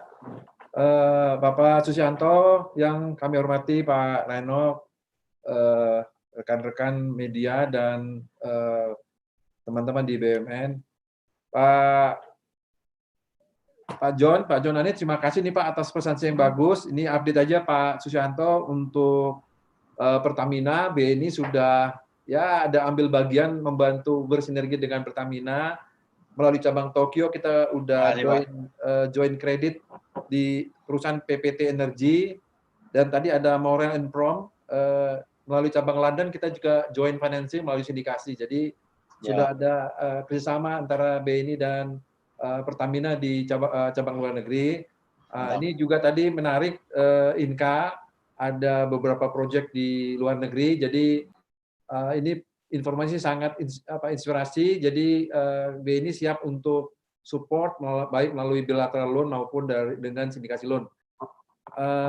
Ini sharing mengenai experience dan peran overseas branches di BNI. Mungkin bisa dimulai dengan slide pertama. Jadi kami sangat senang Pak Susianto karena di tahun ini BNI mendapatkan panggung yang sangat penting karena the statement dari Presiden bahwa peluang ekspor di negara kita harus dimaksimalkan eksekusinya. Jadi memang benar Pak, Bapak Ibu sekalian, bahwa Indonesia sebagai negara besar ternyata memang masih underperform dibandingkan negara-negara regional. Jadi peluangnya sangat besar. Juga diperkuat dengan statement dari Menteri BUMN Pak Erick Thohir bahwa BNI dengan bangga ditunjuk harus go global, fokus pada international banking. Walaupun sudah beroperasi luar negeri, kami melihat begitu banyak peluang yang belum kita eksekusi. Boleh sharing dikit, memang political will sangat diperlukan untuk BNI untuk menjadi lebih besar di bisnis luar negeri. Ini statement dari Pak Presiden dan Pak Menteri sudah kita tuangkan di misi BNI Butuh 2. Jadi sebelumnya boleh dibilang bisnis luar negeri relatif tidak terlalu nyata. Ini di misi BNI nomor 2 jelas-jelas diperkuat bahwa memperkuat layanan internasional untuk mendukung kebutuhan mitra bisnis global. Dan Pak Dirut Utama, Pak Royke juga sudah men-state bahwa jaringan di cabang luar negeri akan didorong sebagai sumber pendanaan pembangunan infrastruktur di Indonesia. Selain itu, BNI akan mendukung pendanaan para eksportir sekaligus menarik investor asing ke Indonesia. Ada 3 area yang memang kita akan fokuskan di tahun-tahun mendatang. Ini sharing dikit mengenai jaringan kita Pak di luar negeri. Kita punya 6 kantor cabang luar negeri. Dan kebanyakan adalah full license bank. Ini merupakan aset yang sangat berharga bagi Indonesia karena sangat sulit, bahkan kadang-kadang sangat impossible untuk BNI atau BUMN untuk memegang license full license bank. Ini ada cerita dari BRI betapa mereka sulitnya mendapatkan upgrade license dari rep office menjadi full license bank di Hong Kong. Jadi memang sepertinya Hong Kong menutup kemungkinan bank-bank himbara untuk naik license-nya menjadi full license bank. Ini yang cukup membanggakan dan menjadi aset bagi Indonesia bahwa kita punya 6 kantor cabang luar negeri dengan license-nya full. Kita juga punya satu rep office di Myanmar, satu sub branch di Osaka, dan kita punya 3 remittance company di 2 di Singapura dan 1 di Hong Kong. Jadi semua jaringan ini walaupun lokasinya di Amerika, Eropa, dan Asia, tapi secara coverage mereka bisa melakukan bisnis sampai ke 5 benua. Jadi kita bisa do bisnis di Afrika, dan melalui cabang Singapura kita bisa do bisnis sampai dengan Australia. Jadi coverage-nya sebenarnya sudah mendunia. Ini sharing sedikit ya mengenai tahunnya gitu ya. Yang menarik adalah BNI Singapura itu sudah hadir tahun 55. Itu sebelum negara Singapura ada. Jadi kalau kita bandingkan gitu, pada saat sekarang Singapura mempunyai beberapa bank regional yang hadir atau lahir setelah BNI Singapura hadir di sana gitu. Jadi tapi harusnya ke depan BNI bisa juga sekelas seperti bank-bank Singapura seperti misalnya UOB gitu ya. Ini menjadi tantangan dari BNI setelah ditunjuk menjadi bank yang go global. Bagaimana supaya kelasnya minimal sama dengan bank-bank regional Singapura atau syukur alhamdulillah bisa lebih dari mereka. Tadi ada suatu challenge mengenai Pak Susianto mengenai Indonesia Incorporated.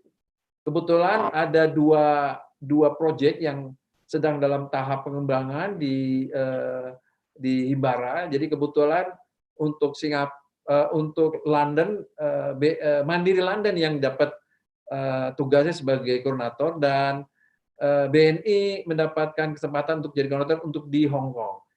Ini BNI Hong Kong dan Mandiri Hong Kong kebetulan sudah berada dalam satu gedung, itu ada namanya gedung Far East Finance Center. Ini dulu namanya Golden Building. Jadi BNI di lantai ground floor menduduki sekitar 1.800 meter square, dan Mandiri ada di lantai 7. Nah, kalau BRI berkantor di gedung sebelahnya, itu ada gedung yang agak kotak-kotak di belakang gedung kita itu, disitulah BRI ada di gedung namanya Lipo Building, lokasinya di Admiralty juga. Setelah kita di sana ada juga Telkom, yaitu Telin, yang lokasinya di Tsim Sha Tsui, ada Garuda yang berlokasi di Causeway Bay, dan ada satu lagi anak perusahaan Pertamina yaitu Tugu Insurance yang lokasinya di Wan Chai. Jadi Pak Susianto, kami sudah mau signing, mungkin sudah finalisasi draft MOU. Jadi salah satu idenya adalah bagaimana all BUMN yang ada di Hong Kong ini akan berkantor di gedung yang sama, yaitu di gedung Far East Finance Center, karena kebetulan BNI sudah di situ, Mandiri sudah ada, jadi mereka bisa join dengan sewa. Dan ini ada satu gambar yang sebelah kiri, Pak. Ini ada gambar, ini kita masih diskusi secara legal. Kalau di bawah itu kan warnanya orange putih.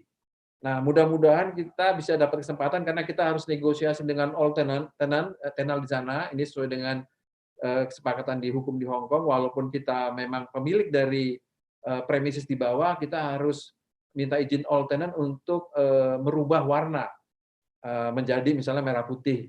Dan ini adalah satu contoh, misalnya di atasnya kita kasih Indonesian Incorporated Building. Ini tetap juga kita akan negosiasi mengenai sign ini. Jadi kebetulan di depan gedung ini adalah gedung yang selalu dilewati oleh orang yang baru mendarat di Hong Kong, karena ini gedung jalan utamanya dari airport ke Hong Kong Island. Jadi memang kalau ini bisa kejadian, semua orang yang ke Hong Kong pasti lewat, pasti lihat ada Indonesia Incorporated. Jadi mungkin mudah-mudahan di tahun 2021 sudah terbentuk sehingga Indonesia melalui BUMN bisa mengibarkan Indonesia Incorporated di Hong Kong, dan juga nanti mudah-mudahan kita berhasil membentuk suatu gedung di London. Inisiasinya akan dibeli oleh anak perusahaan dari Timah yang akan di-finance oleh BNI dan Mandiri. Ini sedikit sekilas mengenai profil bisnis di internasional. Jadi tadi Pak Royke sudah state ada 3 area yang perlu di-develop, yaitu source of international funding. Jadi diharapkan kantor cabang luar negeri kita bisa memberikan source of funding yang lebih kompetitif untuk pengembangan bisnis di Indonesia. Memang sangat sesuai, Pak. Dulu alasan kita bikin atau buat 6 kantor cabang di pusat keuangan itu memang pada zaman itu adalah ada istilahnya brick and mortar bank, dalam arti memang BNI harus hadir secara fisik ya, karena dulu tugas dari BNI kantor cabang luar negeri adalah untuk mencari pendanaan di luar negeri yang akan digunakan untuk proyek-proyek atau kredit dalam negeri. Dulu ada yang namanya kita menerbitkan, ada Samurai Bond, ada kita Yankee Bond, itu semua kita terbitkan di kantor cabang luar negeri sebagai issuer dari bond yang dananya dipakai di Indonesia. Yang kedua adalah go global with BNI.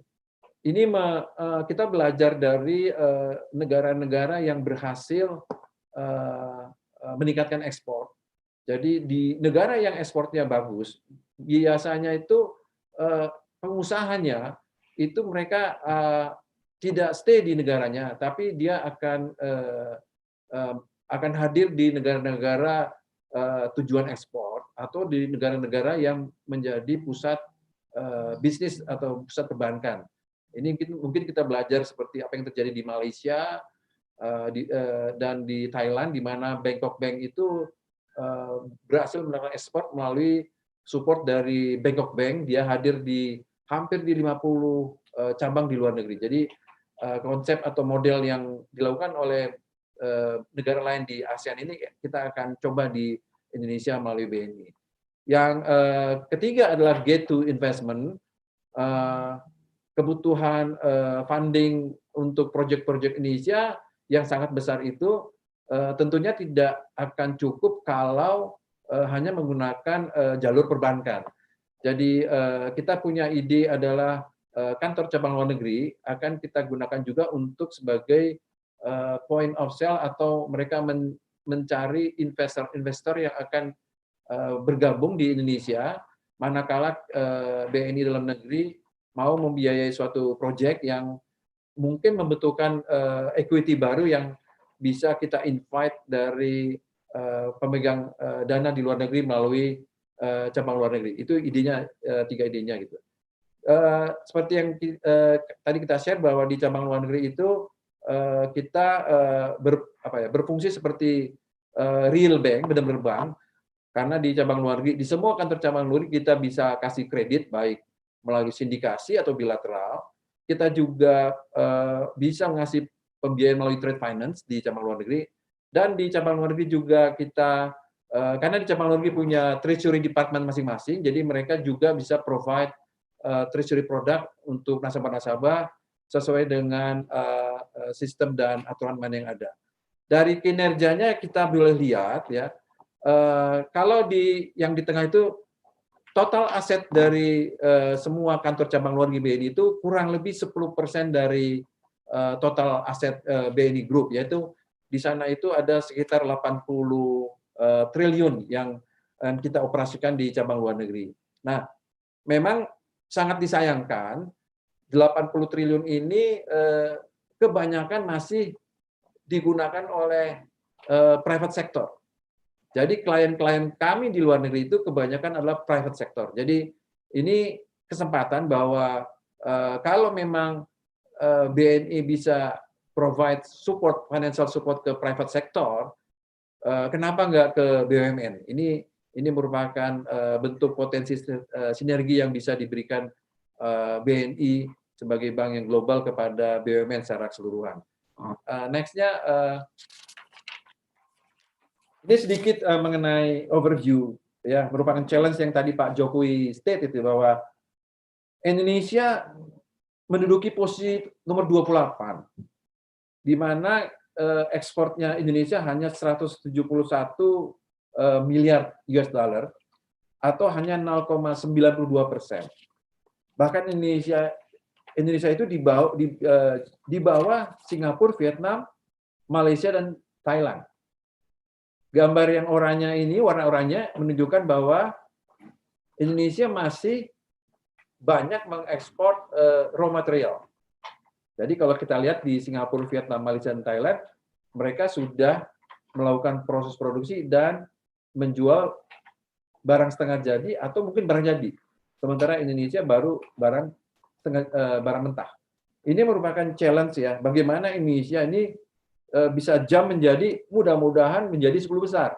Karena negara-negara lain itu seperti India di 14, ya. Vietnam 19. Jadi harapannya dengan BUMN berkiprah lebih ke global, ini akan membantu meningkatkan posisi BNI Indonesia menjadi negara eksportir besar. Ini yang kita impikan. Nah, untuk supaya BNI bisa menjadi bank yang benar-benar beroperasi atau optimum dalam go global, tentu BNI tidak mungkin sendirian aja untuk menjadi global. Jadi di dalam negeri kita sudah memulai beberapa inisiasi.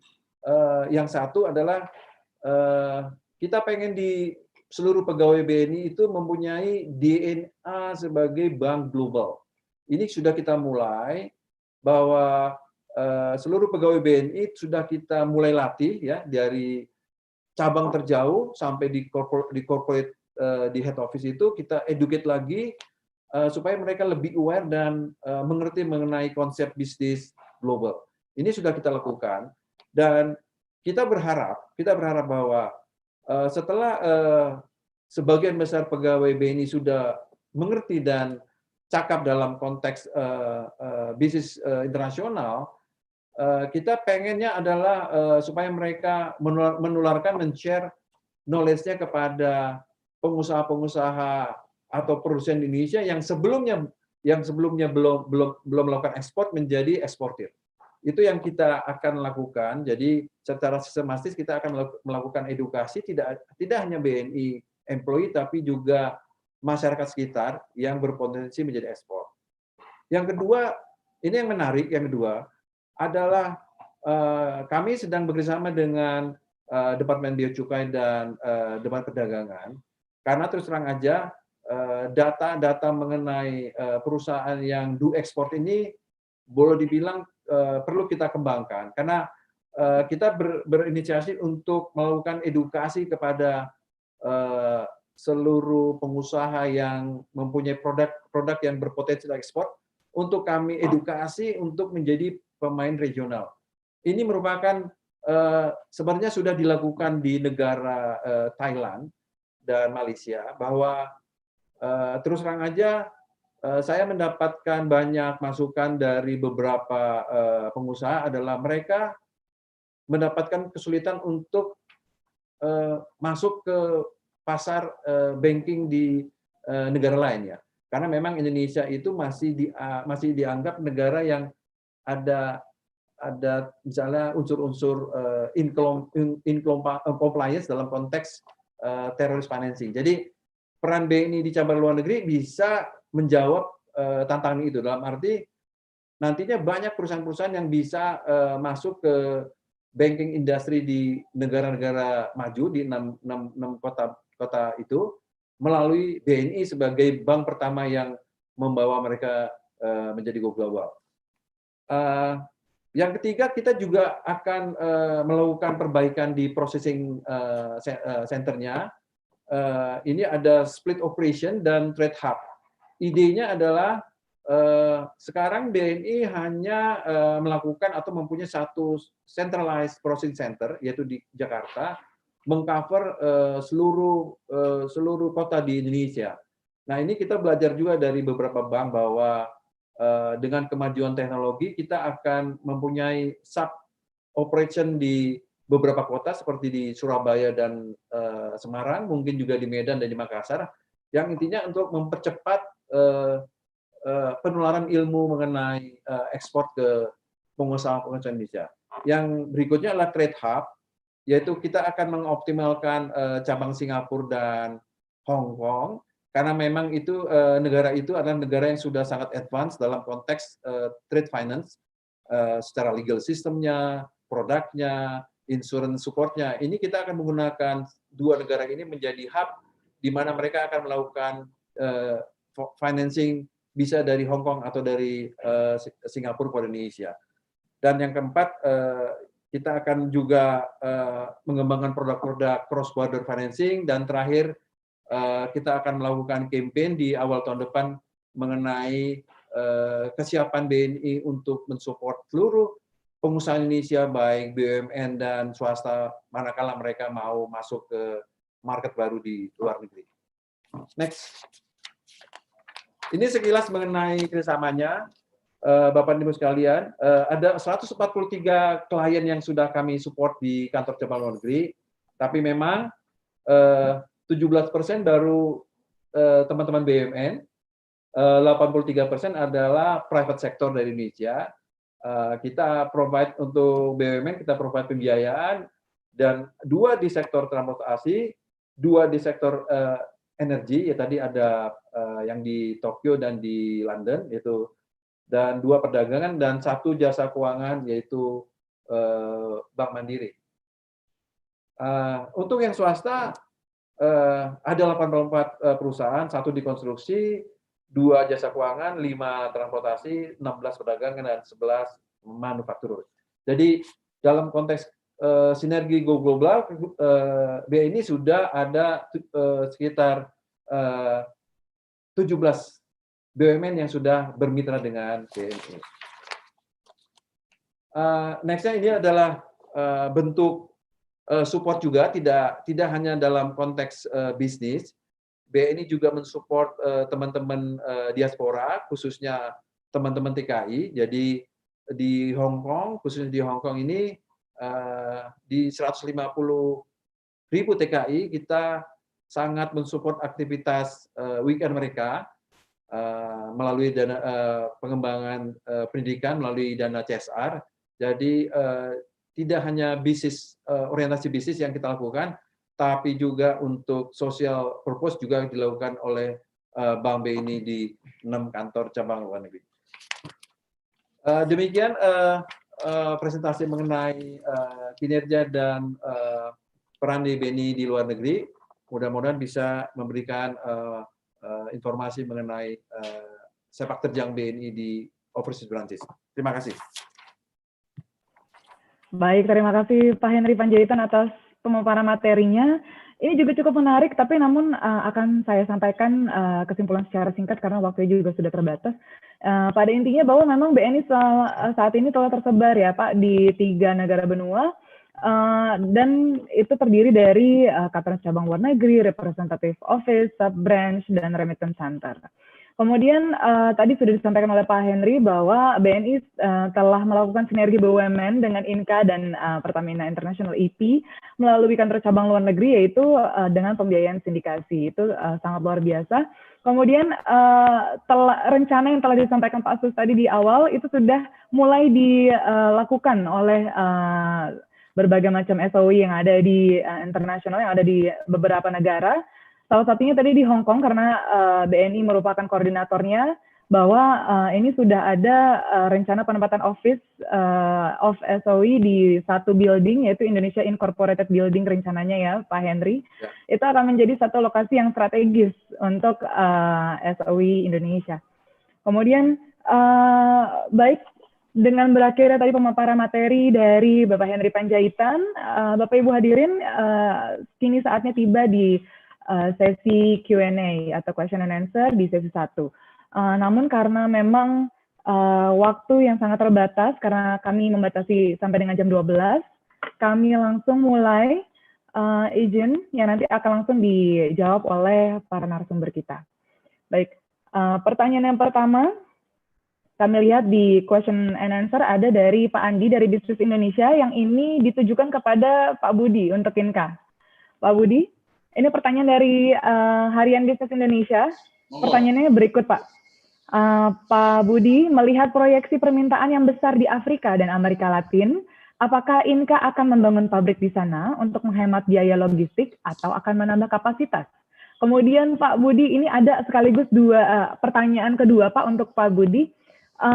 Lalu berapa nilai investasi yang akan Inka kucurkan pada tahun 2021 untuk mengejar target produksi 6 kereta per hari? Silakan Pak Budi. Makasih, langsung saya jawab ya. Untuk Afrika, kemungkinan besar kita akan bangun pabrik di sana. Karena apa? Ini cukup besar. Jadi cover untuk yang lintas Afrika, itu yang upgrade ini cukup besar kebutuhannya. Jadi 6 kereta sehari untuk Inka nggak akan sanggup. Ya, jadi kita akan cari beberapa perusahaan nanti ya, dari teman-teman dari Amerika dan lain-lain, gitu kita akan gandeng bersama-sama men-setup pabrik mungkin 1-2 pabrik di Kinshasa atau di tempat lain. Karena cukup besar ini kira-kira kerja untuk 30 tahun nih Mbak di sana. Ya. Kemudian untuk yang tadi sebetulnya kita sudah selesai nih investasi yang tadi ya. Jadi Bapak di Banyuwangi, alhamdulillah fase 1 sudah selesai. Jadi kita mungkin akhir bulan ini akan kita handover dari kontraktor ke Adhikar ke kita.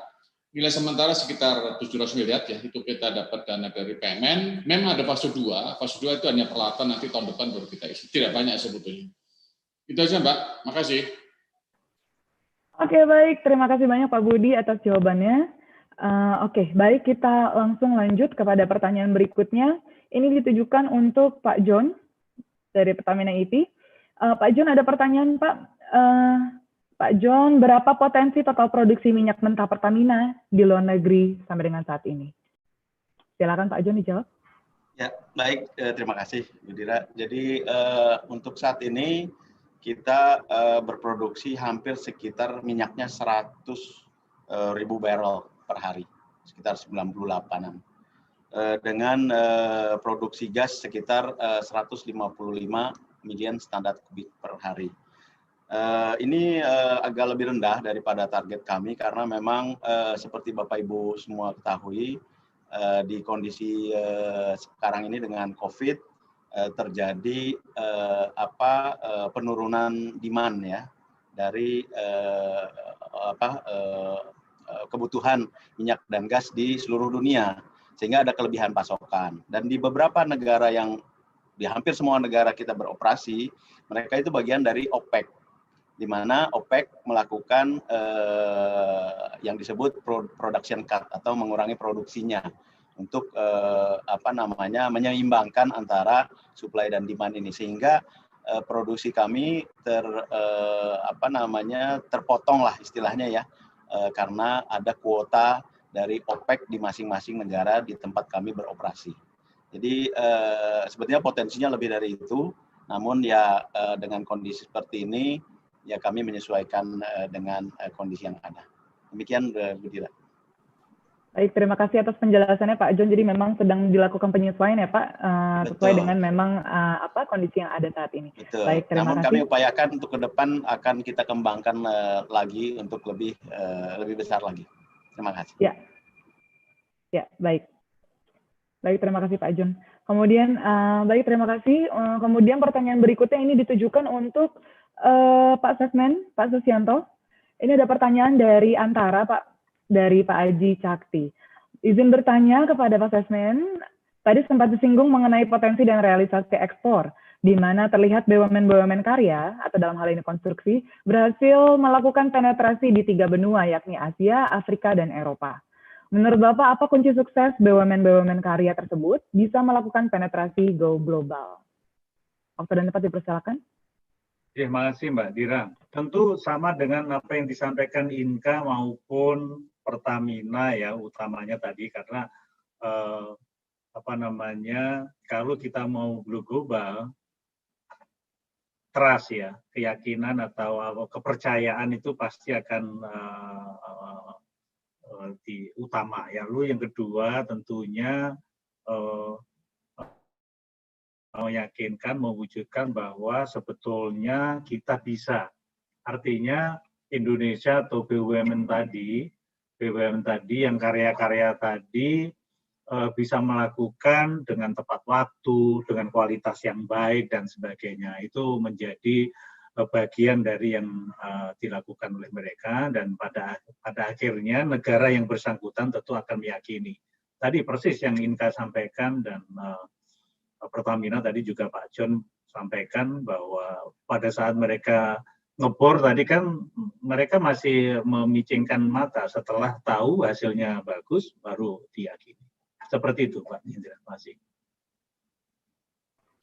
Baik, terima kasih Pak Susianto atas jawabannya. Kemudian kami langsung ke pertanyaan berikutnya, yaitu untuk BNI, untuk Pak Henry Panjaitan. Pak Henry, ada pertanyaan, sebagaimana diketahui negara-negara yang menjadi Asia atau Asia BNI mengalami resesi dan diperkirakan akan berlanjut di tahun 2021. Bagaimana proyeksi kinerja bisnis internasional BNI di tahun depan? Silakan Pak Henry. Terima kasih Bu Dira. Jadi untuk tahun 2021 target bisnis internasional itu akan tumbuh sekitar 6-7%. Karena sebenarnya base dari bisnis kita kan tidak hanya di overseas tapi juga di lokal. Karena bisnis trade finance tidak hanya bisa cross border, bisa juga di Indonesia, bisa juga antar negara di luar negeri. Jadi kita tetap stay di 6-7% pertumbuhan tahun depan. Dengan strategi adalah kita menggarap value chain perusahaan Indonesia. Jadi kita akan lebih fokus ke perusahaan-perusahaan blue chip yang memang mempunyai bisnis turunan, yaitu trade finance. Jadi kita akan fokus ke sana. Kedua, kita juga tadi mengembangkan cross border produk ya, produk-produk yang cross border produk. Jadi dengan tadi cabang Singapura dan Hong Kong yang memang mereka license-nya itu full license bank. Jadi ibaratnya mereka bisa do apa aja. Justru kita akan enhance supaya mereka menjadi engine utama juga di BNI. Yang selama ini mungkin tidak terlalu di push gitu. Kita akan push. Sebagai informasi, kita juga akan mencoba ada ide untuk membawa anak perusahaan di Singapura seperti BNI Sekuritas yang menambah engine-nya juga di Singapura. Dan yang strategi berikutnya ya memang BUMN ya harus bersinergi ya di cabang luar negeri ya. Ya memang harus diakui tadi ada sharing mengenai beberapa sinergi yang sudah dilakukan. Tapi terus terang aja masih banyak sebenarnya sinergi antar BUMN yang belum dilakukan di cabang luar negeri. Jadi nanti kita akan bedah, kita mapping, dan kita harapkan sinerginya kita tingkatkan. Itu Bu Dira. Baik, terima kasih banyak Pak Henry atas jawabannya. Baik, Bapak Ibu hadirin, ini ada satu pertanyaan yang cukup menarik juga, dan ini ditujukan untuk Pak Sesmen, Pak Susianto. Ini ada dari Eko Anang, dari Koran Rakyat, Pak. Ini ada pertanyaan. Bapak Susianto, gagasan BUMN cukup bagus, karena kalau kantor anak BUMN dijadikan satu atap atau satu kantor bersama, akan lebih efisien, karena bila biaya ditanggung masing-masing di negara yang sama akan cukup besar. Pertanyaannya, bagaimana kalau anak perusahaan BUMN keberatan digabung? Apa kira-kira yang akan dilakukan? Silakan Pak. Terima kasih. Ya harapannya mestinya mereka mematuhi ya pemegang saham gitu. Saya nggak yakin kalau mereka nggak mau. Pasti insya Allah mereka mau. Tadi sampaikan Pak Henry, tentu satu gedung dengan utilisasi mereka bisa bersama-sama itu akan lebih efisien. Jadi yang paling penting tadi, saya surprise juga tadi sudah digambarkan oleh Indonesia Incorporation gitu ya. Itu kan membanggakan kita gitu. Sebagai kalau kita ke Hong Kong gitu ya lewat jalan, oh itu kantor kantor BUMN Indonesia nantinya seperti itu gaungnya, dan itu brandingnya pasti bagus. Jadi saya nggak yakin mereka nggak mau. Kalau nggak mau ya tentunya kita sentil lah, Mbak, kita sentil gitu ya. Tapi saya yakin enggak.